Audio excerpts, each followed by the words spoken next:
ఓం శ్రీమాత్రే నమః. అద్వైత చైతన్య జాగృతి.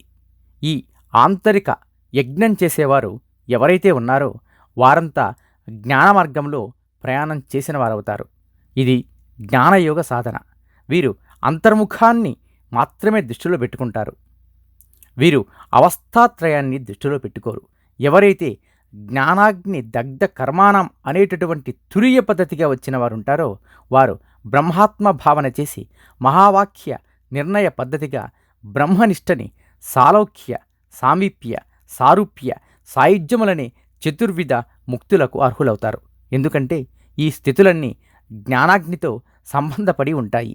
ఈ జ్ఞానాగ్ని యందు సమస్త వాసనలు ఎవరికైతే దగ్ధమైపోయి శరీరం నుండి విడిపోయి శరీరమందు అశరీరిగా ఉన్నటువంటి స్థితిగా ఉండి జీవన్ముక్తుడై ఉన్నటువంటి వారి స్థితి పేరు మౌన దీక్ష. అంటే పరబ్రహ్మ నిర్ణయాన్ని పొందాలి అంటే ఈ నిర్వాసన మౌన దీక్ష ద్వారానే వీలవుతుంది. గంధార్థాలలో వాక్కు తన మూలమును ఎరుగకనే ఎరుక లేకుండా పోతుంది. ఎరుక మీరిన చోట మాటెక్కడోయి అంటారు. కాబట్టి మౌనం త్రివిధములు. వారిలో కూడా 3 స్థితులున్నాయి. అవి వాంగ్మౌనము. వాంగ్మౌనం అంటే యోగ సాధన. మానసిక మౌనము. మానసిక మౌనం అంటే జ్ఞాన సాధన. నిర్వాణ స్థితిలో ఉన్నవాడు మానసిక మౌనం ఎవరికైతే పరబ్రహ్మ నిర్ణయం కలిగిందో వారు. మూడవది ఈశ్వరీయ మౌనంలో ఉంటారు.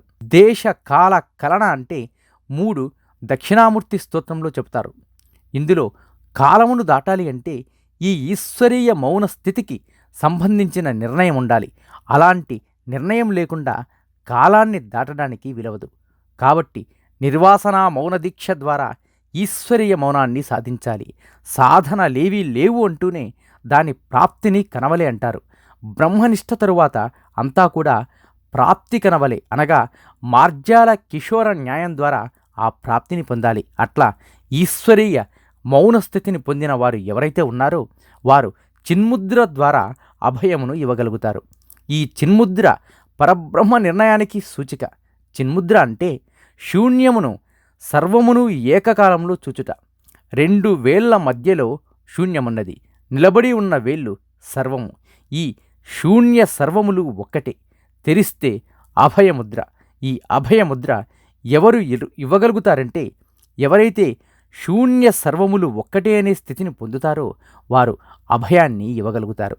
శూన్య సర్వములు ఒక్కటేననే స్థితిని సాధించాలంటే ఇంకా సంకల్పాన్ని, శూన్యాన్ని, కాలాన్ని దాటాలి. ఈ 3 దాటిన దేశికేంద్రుల యొక్క అభయముద్ర చేత నీవు జనన మరణ రాహిత్యాన్ని పొందుతావు. కాబట్టి ఏ దేవుడి దగ్గరికి వెళ్ళినా కూడా ఆయన నీకు అభయముద్రతో దర్శనమిస్తాడు. వెంకటేశ్వర స్వామి దగ్గరికి వెళితే వరదహస్తము, అభయహస్తము ఉంటాయి.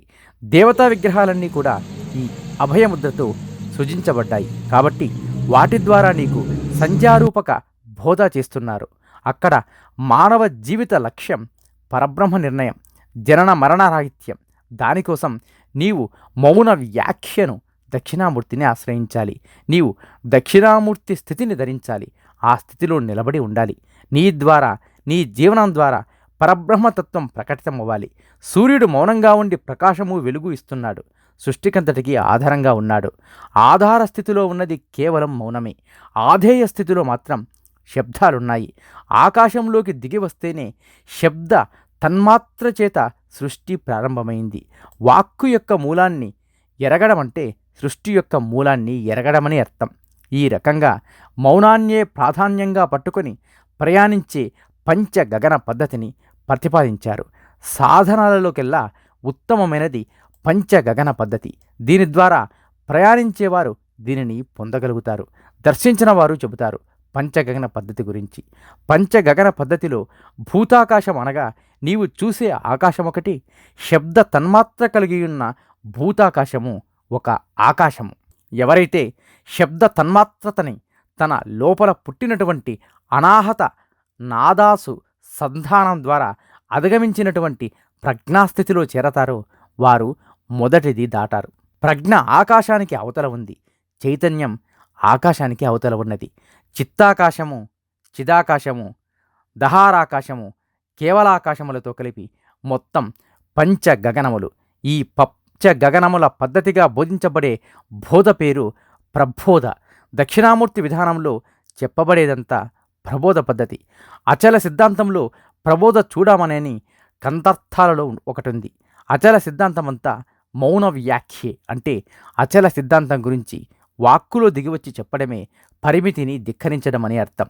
గురువుగారిని చూస్తూ ఉండగానే హృదయస్థానంలో గురు శిష్య ఐక్యతా సిద్ధిని పొంది గురువుగారిలో ప్రబోధ చేయాలి, ప్రకటించాలని సంకల్పం కలగగానే శిష్యుడికి అర్థం కావాలి.